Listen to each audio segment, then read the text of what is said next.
Hello again, everyone. Edwin Learnard back once again. In this YouTube astrological segment, I'm going to be talking about Juno in the 11th house in a natal chart. Well, anyway, first thing I want to get with as far as Juno in the 11th house goes in your natal chart, well, if you have this placement, you may wind up marrying somebody or requiring and needing that significant other, marriage partner, what have you, that may be someone that was a former friend and had the relationship progress into marriage, evolve into that, so to speak. It could be somebody that you felt like you became better friends with after you tied the knot with this person. It could be somebody that might be introduced to you through a friend or an acquaintance, or somebody you may have met perhaps in some group or organization you belong to with him or her. So also it could be through social networking. Now, a lot of people will meet that future significant other through the internet, more so now, of course, than in years past, due to the escalation of popularity of social media and the internet. But it might be even more prominent as far as this placement goes. This could also be somebody that may do some kind of work or have some profession associated with the 11th house. It could be a person that may work something that might impact others globally. It could be a person like an environmentalist, somebody that's doing things for the good that impact a lot of people as opposed to a smaller group.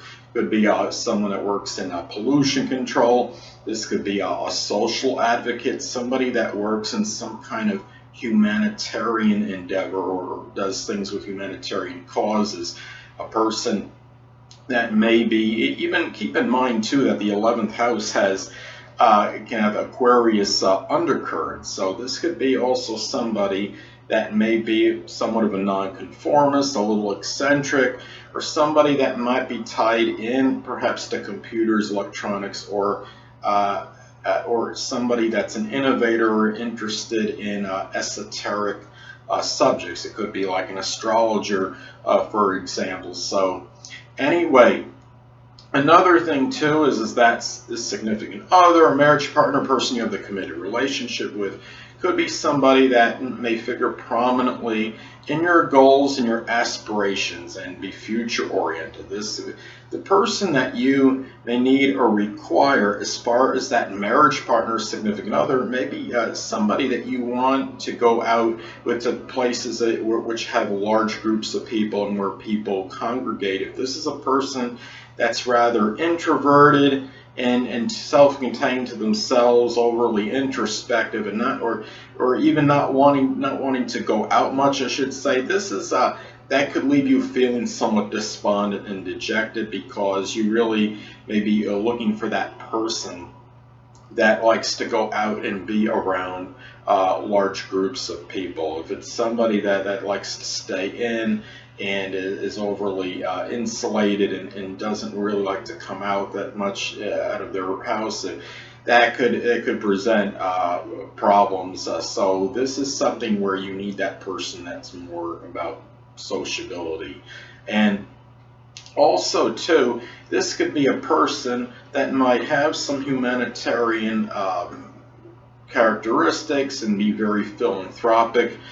Also keep in mind, it's also important to look at the sign that Juno is in, as this could impact the description and delineation. If you have, let's say that you have a Juno in Pisces in your 11th house, this could be a person that might have strong aspirations connected with the sign Pisces, such as the metaphysical, doing something, maybe some work even with the feet, or a person that does something associated with water, such as oceanography, or does something by the water, some work there, such as working on a dock, or even such as maybe a lifeguard even could be another example.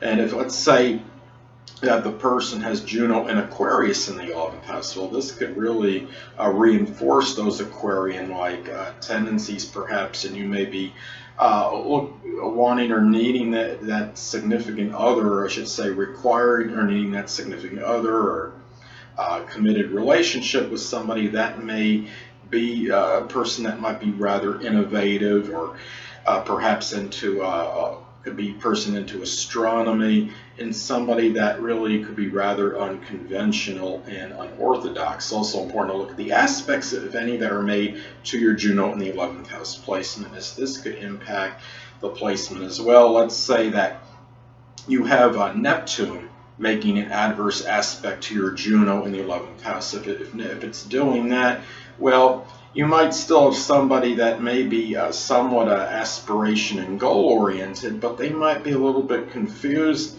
regarding that, or maybe their goals and aspirations may be somewhat unrealistic, or their goals and aspirations may be a little bit nebulous and unclear.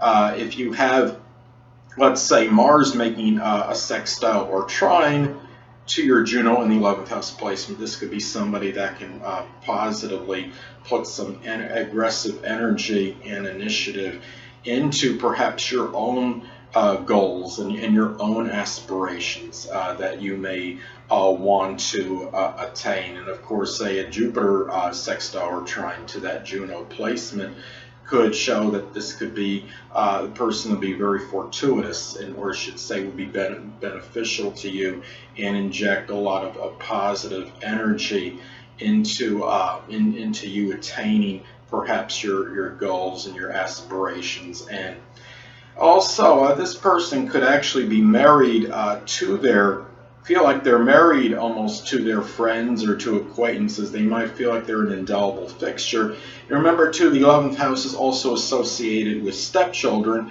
so it might be a little stronger possibility that you might marry somebody that has children from a prior union or marriage, and you might, and these stepchildren might figure more prominently in your life scheme than a lot of other placements in astrology. So anyway, people, that'll conclude this YouTube astrological segment for Juno in the 11th house in the natal chart, and stay tuned next time where I'll be talking about Juno in the 12th house in a natal chart.